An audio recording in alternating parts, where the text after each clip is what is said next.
दिल्ली, सपनों का शहर। एक ऐसा शहर जिसके रास्ते हर रोज लाखों कहानियां चलती हैं। कोई सपने लेकर आता है, कोई उम्मीद लेकर, और कोई बस इस शहर की धड़कन में खुद को महसूस करना चाहता है।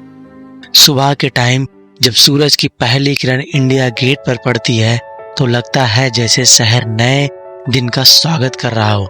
मेट्रो की आवाज, रोड पर भागते लोग, चाय के ठेले से उठती खुशबू, सब मिलकर एक अजीब से एनर्जी बनाते हैं दिल्ली की हार्ट बीट। पर इस हार्ट बीट के पीछे एक ऐसी खामोशी भी है जो ना दिखती है ना सुनी जाती है, सिर्फ महसूस होती है। एक धुंध जो हर सुबह इस शहर के ऊपर मंडराती है। लोग उसे फॉग कहते हैं, पर असली कहानी कुछ और ही है। और सामने आता है वो सच जिस पर कभी हम गौर ही नहीं करते, दिल्ली का पॉल्यूशन। ये वो धुंध नहीं है जो ठंड में बनती है, ये वो हवा है जो शहर के हर कोने में फैल चुकी है, जिसे हम सांस के साथ अंदर लेते हैं, जिसे हम नॉर्मल समझकर इग्नोर कर देते हैं।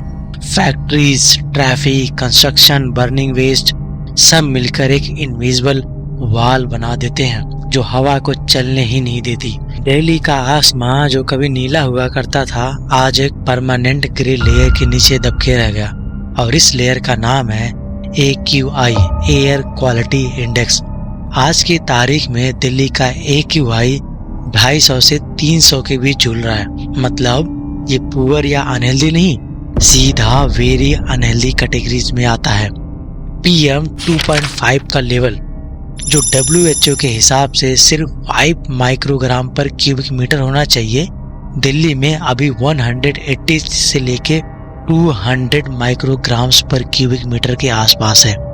जरा सोचो, यानी हम जो हवा सांस के साथ अंदर ले रहे हैं उसमें ऑक्सीजन से ज्यादा पॉल्यूटेंट पार्टिकल्स झूल रहे हैं। शहर की सड़कों पर चलते लोग मास्क लगाए हुए मिल जाते हैं, कुछ लोग मजबूरी में तो कुछ लोग आदत में। स्कूल जाते बच्चे भी अब अपने बैग में बुक्स से ज्यादा इनहेलर और फेस मास्क लेकर चल रहे हैं। हॉस्पिटल के ER रूम्स में रिस्पिरेटरी पेशेंट की लाइन बड़ी हो चुकी है। खांसी, सांस का भरना, एलर्जीज, आई इरिटेशंस, ये सब अब नॉर्मल सिम्टम बन गए हैं। और सबसे डरावनी वाली बात, स्मोक की वो थिक लेयर जो सुबह के सनलाइट को भी पेरिश कर देती है।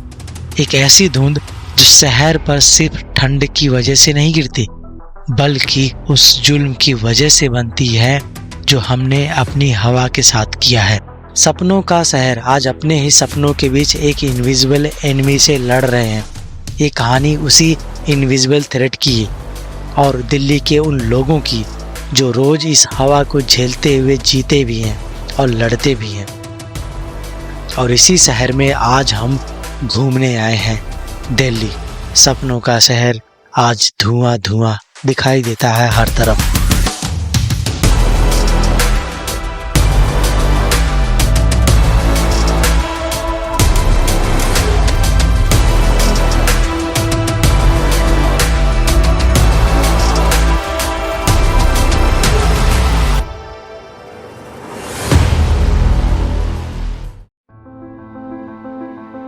ताज महल के बाद अब हम दिल्ली घूमने आए हैं मिस्टर केस के साथ, और आज इन्हीं की जुबानी सुनिए इनका एक्सपीरियंस कैसा रहा।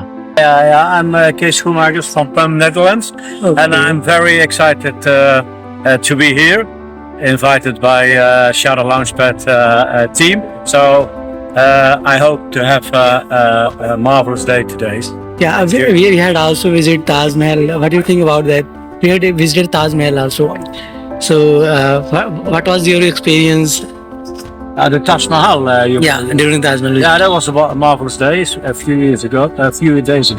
So it was my last opportunity to see the Taj Mahal. It's the most famous temple, I think, in your country. So it was a great opportunity, and I thank the team of Shadow. Yes. Okay.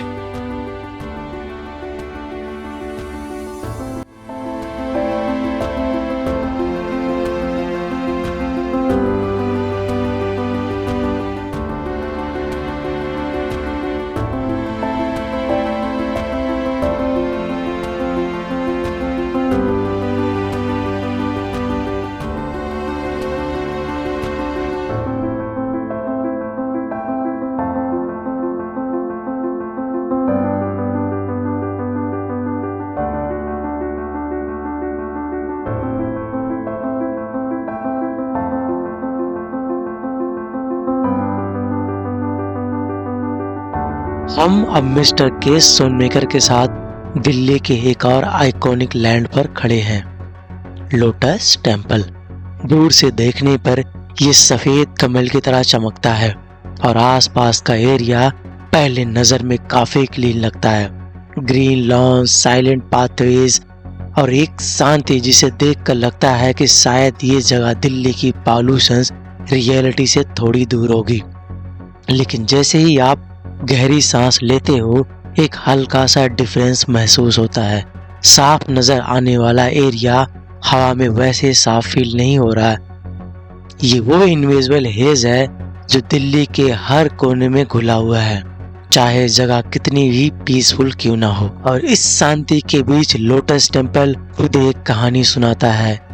1986 में बनाया गया ये मंदिर सिर्फ एक religious structure नहीं, बल्कि unity of humanity का सिंबल है। बाह फेथ के लोगों ने इस मंदिर को बनाया जहाँ कोई मूर्ति नहीं, कोई पूजा पाठ का बंधन नहीं, बस एक हॉल जहाँ दुनिया का कोई भी इंसान किसी भी धर्म, किसी भी फेथ के साथ शांति से बैठकर प्रार्थना कर सकता है। इसका डिजाइन 27 सफेद मार्बल पेटल से बना हुआ कमल दिल्ली की डस्टी स्काई लाइन में एक होप का सिंबल लगता है और हर साल यहाँ लाखों टूरिस्ट आते हैं, सिर्फ उस शांति का एक पल महसूस करने के लिए जो शायद शहर के बाकी हिस्सों से मिलती नहीं। लेकिन आज ये क्विट सेंचुरी भी दिल्ली की हवा से बच नहीं पा रही। ग्रीन जोन होने के बावजूद एक हल्की सी हैवीनेस हवा में महसूस होती है। ये एक याद दिलाती हुई कि पॉल्यूशन सिर्फ उन जगहों का इशूज नहीं जहाँ ट्रैफिक और फैक्ट्रीज होती हैं, ये पूरे शहर की सांसों में बसा हुआ है। मिस्टर केस भी एक सबल डिफरेंस महसूस कर रहे थे। एरिया क्लीन है पर हवा शहर की कहानी छुपा सकती है, उन्होंने धीरे से कहा। और हम दोनों समझ गए, दिल्ली का प्रॉब्लम सिर्फ विजिबिलिटी का नहीं, सांसों का है।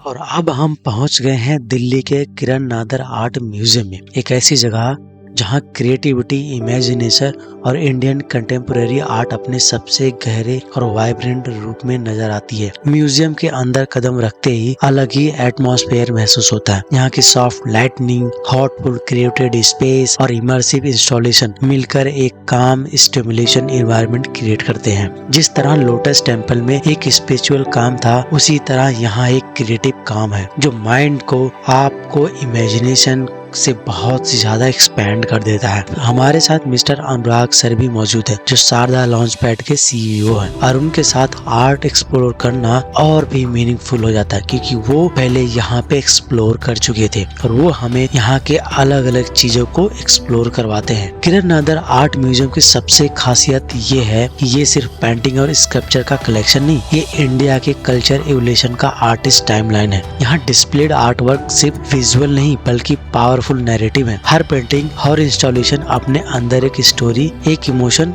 और एक थॉटफुल प्रोसेस कैरी करती है। कभी ये सोसाइटी की रियलिटीज को रिफ्लेक्ट करती है, कभी कल्चर का सेलिब्रेशन होती है, कभी पॉलिटिकल या हिस्टोरिकल कमेंट्री। एक ही म्यूजियम में इतनी डाइवर्सिटी देखना फैसिनेटिंग होता है। यहाँ हर आर्टवर्क आर्टिस्ट के दिमाग और दिल का एक यूनिक इंटरप्रिटेशन होता है जो बताता है कि आर्ट सिर्फ बनाई नहीं जाती बल्कि फील भी की जाती है। यहाँ घूमते हुए एक बहुत स्ट्रांगली समझ आता है आर्ट और एंटरप्रेन्योर का कनेक्शन कितना डीप है। दोनों में रिस्क होता है, दोनों में एक्सपेरिमेंटेशन होता है, दोनों में अनप्रडिक्टेबिलिटी होती है और दोनों में एक इनर अर्ग होती है अपनी स्टोरी को दुनिया को बताने की।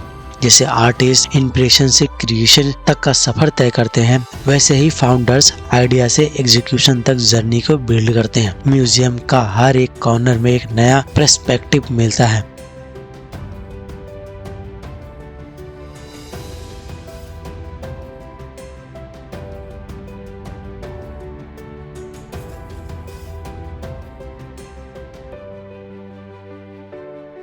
Now we are at Qutub Minar visit, जो दिल्ली का सिर्फ एक मोनूमेंट नहीं बल्कि इंडिया का मिडिवल आर्किटेक्चर का सबसे शानदार एग्जाम्पल है। कुतुब मीनार का कंस्ट्रक्शन 1192 में कुतुबुद्दीन ऐबक ने शुरू करवाई थी, जो दिल्ली सल्तनत का पहला रूलर था। ऐबक ने इसके सिर्फ फाउंडेशन बनवाई थी, जबकि इसे पूरा करने का काम उनके सोसरल इल्तुतमिश ने 1220 के आसपास कंप्लीट किया। बाद में 14th सेंचुरी में फिरोज शाह तुगलक ने इसमें रिनोवेशन और एक एक्स्ट्रा स्टोरी भी ऐड करवाई, यानी कुतुब मीनार एक नहीं बल्कि 3 अलग अलग रूरल का कंबाइंड मास्टरपीस है।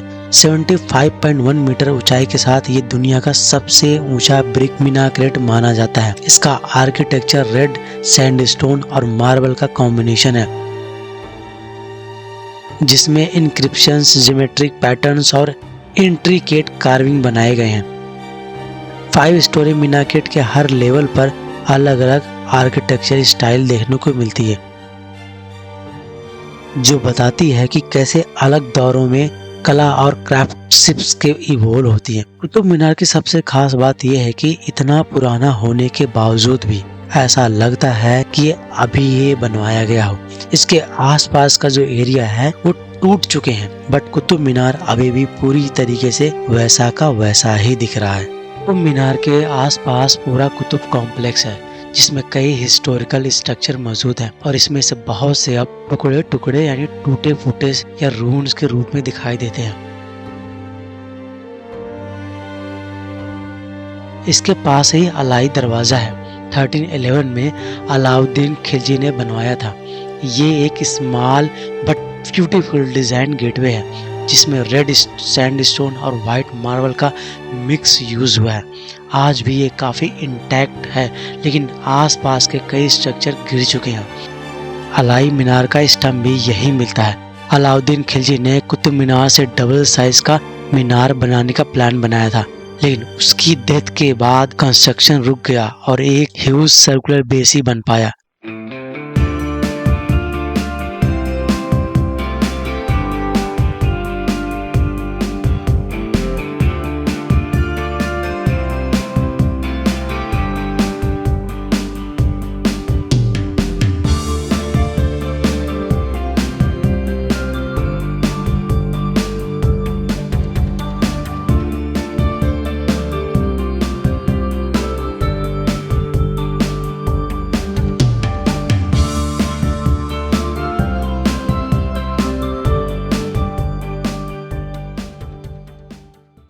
और आखिरी हमारा विजिट इंडिया गेट, हमारा धरोहर, हमारी शान, हमारा देश की पहचान।